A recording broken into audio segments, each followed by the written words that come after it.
Hello friends, मेरा नाम है doctor Nitesh and welcome to my YouTube channel. और दोस्तों, आज का जो वीडियो होने वाला है बहुत ही इंटरेस्टिंग और इन्फॉर्मेटिव होने वाला है। वीडियो को एंड तक देखिए, वीडियो को मिस ना करें। और जो लोग मेरे वीडियोस को फर्स्ट टाइम देख रहे हैं, मेरे चैनल को प्लीज लाइक, शेयर और सब्सक्राइब कीजिए, जिससे आगे आने वाले वीडियो जो है वो आप तक पहुंच सके। और दोस्तों, मुझे बहुत अच्छा लग रहा है आप लोग मेरे वीडियोस देख रहे हैं। मेरे वीडियोस को ऐसे ही देखते रहिए। देखिए, आज का जो हमारा वीडियो है उसका टॉपिक जो है वो टंग पेपिलाइटिस पे है। टंग पेपिलाइटिस बेसिकली क्या होता है कि टंग पे हमारे टेस्ट बर्ड्स होते हैं। हमारे टंग में 4 तरह के टेस्ट बर्ड्स होते हैं: फंजीफॉर्म पेपिला, फिलीफॉर्म पेपिला, सर्कमवैलेंट पेपिला और आपका जो हो गया फोलिएट पेपिला। तो बेसिकली जो टंग पे जो बम्प स्ट्रक्चर्स होते हैं, जो टेस्ट बर्ड्स होते हैं, उनमें कई बार क्या होता है, कुछ कारणों की वजह से जो है आपको इन्फ्लेमेशन हो जाता है और उनमें सूजन आ जाती है, जिसके कारण से वो रेड दिखाई देने लग जाते हैं। और लोग सोचते हैं कि हमें कोई भयंकर बीमारी हो गई है, हमें कुछ जो है कुछ मैलिग्नेंसी वगैरह तो नहीं हो गई है। इस कारण से लोग डर जाते हैं और बार बार शीशा मिरर में अपने टंग को देखते हैं, टंग को साइड मूवमेंट करके देखते हैं। लेकिन दोस्तों, इसके लिए आपको घबराने की एकदम बिल्कुल जरूरत नहीं है। और आज हम लोग इस वीडियो में डिस्कस करेंगे कि कौन कौन से कारणों से जो है इस कारण ये जो है टंग जो स्ट्रक्चर्स होते हैं, वो बम्प्स जो है वो जो दिखाई देते हैं आपको। और अगर वो उस तरह की चीजें हो गई हैं तो आपको जो है कौन कौन से कारण या कौन कौन से तरीके से वो हम लोग उसको ठीक कर सकते हैं। तो आज देखिए, सबसे पहला जो कारण होता है जो जिसमें आपको बम्प्स जो टेस्ट बड्स दिखाई देते हैं, इन्फ्लेम दिखाई देते हैं, सबसे पहला कारण हो गया वो हो गया GERD। तो बेसिकली गैस्ट्रोइजोफेजियल रिफ्लक्स डिजीज जो होता है, जिसमें एसिड का सिक्रीशन हमारे इजोफेगस और फूड पाइप से होते हुए वापस माउथ में आता है। उस कारण से क्या होता है, जिन भी मरीजों को बहुत ज्यादा एसिडिटी है, गैस्ट्राइटिस की प्रॉब्लम है, इंडाइजेशन की प्रॉब्लम है, या किसी को भी लिवर से रिलेटेड प्रॉब्लम है, फैटी लिवर वगैरह है, वैसे केसेस में क्या होता है कि मरीजों को बार बार एसिडिटी, गैस और इंडाइजेशन होता है, ब्लोटिंग वगैरह होती है, जिस कारण से एसिड सिक्रीशन बार बार माउथ में आता है। उसकी वजह से टंग के जो posterior part of the tongue का जो हिस्सा होता है, वहां पर जो टेस्ट बड्स होते हैं, जो कि आपके टेस्ट बड्स जो बेसिकली आपका पीछे वाले हिस्से में जो है आपके सर्कमवैलेंट पेपिलाज होते हैं, तो वहां में आप देखेंगे कि वो छोटे छोटे जो रेड स्ट्रक्चर्स होते हैं उनमें इन्फ्लेमेशन हो जाता है, जिस कारण से जो है वो रेडनेस बढ़ जाती है। और लोग देखते हैं, बार बार कहते हैं कि हमारे टंग के पीछे में ये ऐसा क्या हो गया है, और उससे डरते हैं। तो बेसिकली GERD जो है वो फर्स्ट एक सबसे मेन रीजन होता है जिसकी वजह से ऐसा होता है।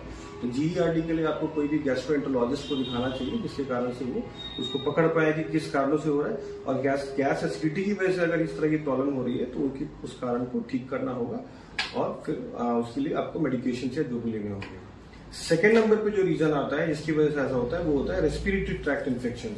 जिन भी मरीजों को कोई भी किसी भी तरह का टॉन्सिलाइटिस है, फेरेंजाइटिस है, लगातार किसी पेशेंट्स को जो है अपर रेस्पिरेटरी ट्रैक्ट इन्फेक्शन है, लोअर रेस्पिरेटरी ट्रैक्ट इन्फेक्शन है, या लगातार खांसी वगैरह बना हुआ है, या बहुत हमेशा ही गला वगैरह खराब रहता है, वैसे केसेस में भी चांसेस होते हैं कि आपको जो है आपका जो टंग का हिस्सा रहता है उसमें इन्फ्लेमेशन हो जाता है और टेस्ट बड्स में सूजन आ जाती है, जिसकी वजह से रेडनेस आ जाती है और लोग जो है परेशान होते हैं कि हमें ऐसा क्यों हो गया। वैसे केसेस में आपको ENT डॉक्टर को दिखाना चाहिए और ENT डॉक्टर के परामर्श के हिसाब से आपको ट्रीटमेंट लेनी चाहिए।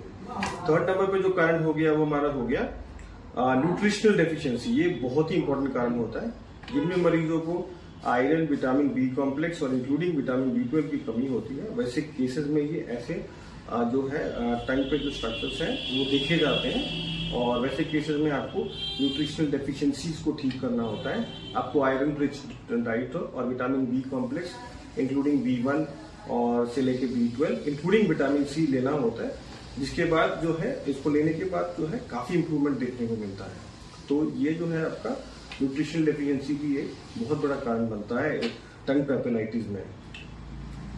कई बार क्या होता है कि जो है लोकल रीजंस एक कारण बनता है। लोकल रीजंस में जैसे मान लीजिए कि जो है अगर आप ओरल हाइजीन को ठीक नहीं कर पाते, ओरल हाइजीन को ठीक नहीं कर पाते, दांतों की सफाई अच्छे से नहीं कर पाते, टंग को क्लीन अच्छे से नहीं कर पाते, कई बार क्या होता है कि दांत का कोई हिस्सा लैटरल साइड से या दांत का कोई हिस्सा जो है वो टंग को बार बार ट्रॉमा करता है। उसकी वजह से भी क्या होता है कि टंग में जो साइड के जो फोलिएट पेपिलाज होते हैं उनमें इन्फ्लेमेशन आ जाता है और टंग में साइड में बम्प्स लाइक एलिवेटेड स्ट्रक्चर्स आपको दिखाई देता है। लोग देखते हैं बार बार मिरर में और उसको देख के डरते हैं। तो वैसे केसेस में जो भी दांत अगर शार्प दांत है, अगर टंग में रगड़ रहा है, तो वैसे केसेस में आप किसी भी डेंटिस्ट को जाके दिखा सकते हैं, मिल सकते हैं, जो कि वो एक बार अच्छे से इस पर जांच कर लेंगे किन कारणों से ऐसा हो रहा है अगर कोई भी दांत किस तरह का प्रॉब्लम कर रहा है तो उसको वो लोग राउंड ऑफ कर देंगे, जिससे कि प्रॉब्लम आपकी ठीक हो जाएगी। और इसके अलावा जो सबसे इम्पोर्टेंट कारण होता है कि आपको हमेशा ओरल हाइजीन का जरूर ध्यान रखना है। ओरल हाइजीन जो है आपको हमेशा क्लीन रखनी है। स्मोकिंग, टोबैको, किसी भी तरह का जो है गुटखा हो गया, नशा वाली चीजें हो गई, निकोटीन कंटेनिंग जो भी आइटम हो गए, उनसे नशे वाली चीजों से दूर रहना है, इंक्लूडिंग अल्कोहल वगैरह हो गया। उससे ओरल हाइजीन खराब होता है, जिसकी वजह से ये सारी प्रॉब्लम बढ़ती है। तो ये सारी चीजों से, तंबाकू, गुटखा, अल्कोहल, इन सारी चीजों से दूर रहना होगा और ओरल हाइजीन को ठीक रखना होगा। इसके अलावा आपको एक चीज और पे ध्यान देना होगा कि आपको बहुत ज्यादा एक्सेसिवली टंग को क्लीन नहीं करना है। कई बार क्या होता है, लोग बहुत ज्यादा टंग को क्लीन करते हैं, उसकी वजह से क्या होता है, टंग में जो टेस्ट बड्स होते हैं उनमें इन्फ्लेमेशन हो जाती है। लोग अगर उसको बहुत ज्यादा एक्सेसिवली क्लीन करते हैं, उसकी वजह से उनमें इन्फ्लेमेशन आता है। तो कृपया करके अपने जीभ को जो है बहुत ज्यादा क्लीन नहीं करें, बहुत ज्यादा साफ नहीं करें। हो सके तो आप एक स्मॉल गॉज पीस ले सकते हैं, उससे भी टंग को क्लीन कर सकते हैं। बहुत ज्यादा टंग को एक्सेसिवली क्लीन करने की जरूरत नहीं होती है। हाँ, बट आपको टंग को क्लीन रखना है, ओरल हाइजीन को मेंटेन रखना है। तो ये जो है मैंने आपको 4 एक मेन रीजंस बताए जिसकी वजह से इस तरह का होता है।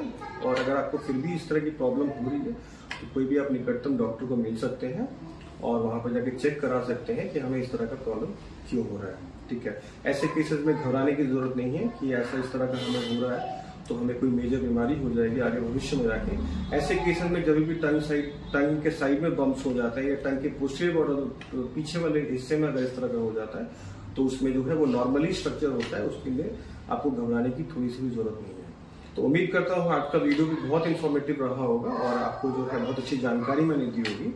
और ऐसे वीडियोस मेरे देखते रहिए और मेरे चैनल को लाइक, शेयर और सब्सक्राइब कीजिए, जिससे आगे आने वाली वीडियो जो है वो आप तक पहुंच सके। और मेरे कमेंट सेक्शन में जाके आप कुछ भी मुझसे पूछ सकते हैं, मैं आप लोग के क्वेश्चंस के आंसर देने की कोशिश करता हूँ। तो मिलते हैं नेक्स्ट वीडियो में कोई इंटरेस्टिंग टॉपिक के साथ, तब तक के लिए थैंक यू।